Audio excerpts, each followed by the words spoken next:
सुप्रभातम बच्चों। आज मैं पंचम वर्ग के बच्चों के लिए कुछ ऑब्जेक्टिव क्वेश्चन लाई हूँ, जिसको आप ध्यानपूर्वक सुनेंगे और उसका आंसर के साथ मैं बताऊंगी। ठीक है, देखिए क्या कह रहा है। निर्देशानुसार सही शब्द चुनकर लिखें। निर्देश दिया हुआ है बेटा, इसमें ऑप्शन भी दिया हुआ है। आपका यूनिट टेस्ट के तरह मैं क्वेश्चन बनाई हूँ और इसको आप अभ्यास करोगे। ठीक है, देखिए पहला क्वेश्चन है, संस्कृत वर्णमाला में कितने स्वर हैं? संस्कृत वर्णमाला में कितने स्वर हैं? हम लोग चैप्टर में क्या पढ़े हैं? संस्कृत वर्णमाला में 13 स्वर हैं।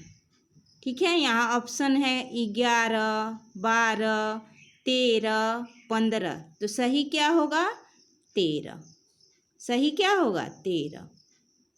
अब क्वेश्चन 2 देखिए, प्रश्न संख्या 2, संस्कृत वर्णमाला में कितने व्यंजन हैं? संस्कृत वर्णमाला में कितने व्यंजन हैं? तो संस्कृत वर्णमाला में 33 व्यंजन है। तो हम किसको टिक करेंगे? 33 को। ऑप्शन में है 30, 33, 35, 48। सही आंसर हमारा होगा 33, 33। प्रश्न संख्या 3, भाषा के सबसे छोटी इकाई क्या होती है? भाषा के सबसे छोटी इकाई को क्या कहते हैं? क में है स्वर, ख में वर्ण, ग में व्यंजन, घ में अयोग्य वा। तो हम लोगों ने क्या पढ़ा है बच्चों चैप्टर में कि भाषा के सबसे छोटी इकाई को वर्ण कहते हैं। तो हमारा आंसर कौन सही होगा? ख। तो क्या ख में क्या है? वर्ण। भाषा के छोटी इकाई को वर्ण कहते हैं। अब प्रश्न संख्या 4, अनुस्वार और विसर्ग को क्या कहते हैं? अनुस्वार और विसर्ग को क्या कहते हैं? ऑप्शन में है क में अंतस्थ, ख में संयुक्त, ग में अयोग्यवाह, घ में स्वर। तो हमारा आंसर क्या हो गया? होगा अनुस्वार और विसर्ग को अयोग्यवाह कहते हैं। क्या कहते हैं? अयोग्यवाह। प्रश्न संख्या 5, संयुक्त व्यंजन कितने व्यंजनों से मिलकर बनता है? संयुक्त व्यंजन कितने व्यंजनों को मिलकर बनता है? क में है 2, ख में है 3, ग में 5 और घ में 7।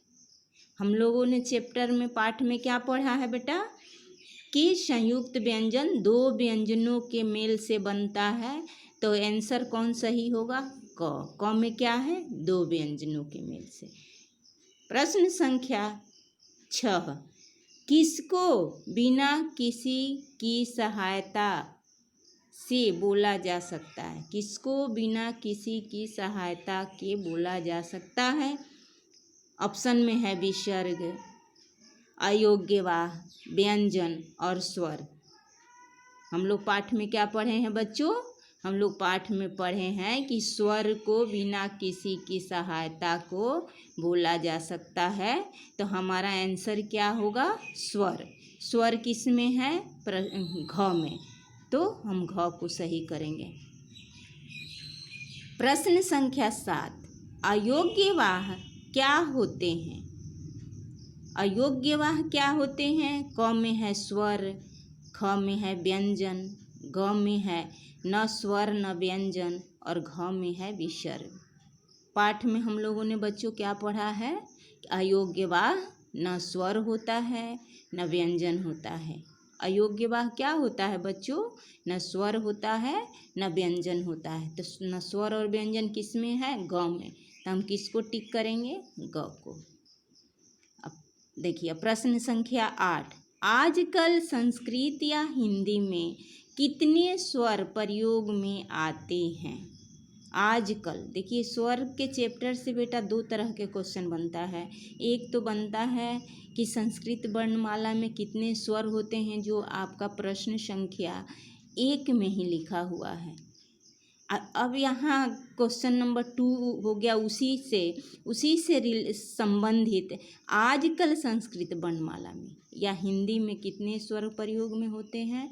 तो हम लोगों ने चैप्टर में क्या पढ़ा है? 11। ऑप्शन हमारा क्या है? क में 11, ख में 13, ग में 14, घ में 16। तो हमारा आंसर क्या होगा सही? क में क्या है? 11। अब हम प्रश्न संख्या 9 देखते हैं। वर्णों के मेल से क्या बनता है? वर्णों के मेल से क्या बनता है बच्चों? वर्णों के मेल से शब्द बनता है। तो हमारा ऑप्शन क्या है? क में शब्द, ख में वाक्य, घ में साधारण वाक्य, घ में संयुक्त वाक्य। तो सही क्या होगा? क में क्या है? शब्द, क्योंकि हम लोग पाठ में पढ़े हैं कि सब वर्णों के मेल से शब्द बनता है। अब देखिए वर्णों के प्रश्न संख्या 10। वर्णों को अलग करने की प्रक्रिया को क्या कहते हैं? देखिए क में है वर्ण संयोजन, ख में है वर्ण विच्छेद, ग में है शब्द और घ में है वाक्य। लेकिन हम लोग क्या जानते हैं बच्चों कि वर्णों के अलग करने की प्रक्रिया को हम वर्ण विच्छेद या वर्ण वियोग कहते हैं। तो वर्ण विच्छेद या वर्ण वियोग किस में है? हमारा ख में। तो हम किसको टिक करेंगे? ख को। इसको हमें पूरा विश्वास है बच्चों कि आप इसको वीडियो को ध्यानपूर्वक सुनेंगे और सारे प्रश्न संख्या को ध्यानपूर्वक समझेंगे। धन्यवाद।